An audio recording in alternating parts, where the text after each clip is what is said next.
শবে বরাতের রাতে একত্রিত হয়ে রাতভর ইবাদত করা ও পরদিন রোজা রাখা কতটুকু শরীয়ত সম্মত?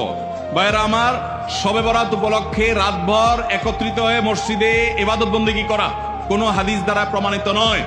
এবং দিনের বেলা যে রোজা, এই রোজা শবে বরাত উপলক্ষে না, এটা হলো শাবান উপলক্ষে রোজা। এই রোজা হলো আইয়াম বীজ উপলক্ষে রোজা। নবী করিম সাল্লাল্লাহু আলাইহি ওয়াসাল্লাম শাবান মাসে এমনি বেশি বেশি নফল রোজা রাখতেন, সেই হিসাবে আপনিও রাখবেন। আবার আইয়াম বীজ 13, 14, 15 রোজা রাখতেন, সেই হিসাবে রাখবেন।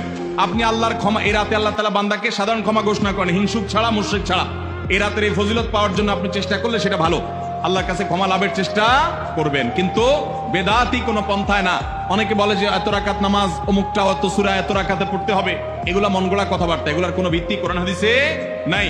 আবার অনেকে মনে করে হালুয়া রুটি খাইতে হবে, আতশবাজি করতে হবে, আলোকসজ্জা করতে হবে। শবে বরাতকে কেন্দ্র করে যা হয় তার বেশিরভাগই বেদাত এবং ভুয়া, মন গড়া ভিত্তি নেই, এগুলার কোনো অস্তিত্ব কোরআন হাদিসে পাওয়া যায়।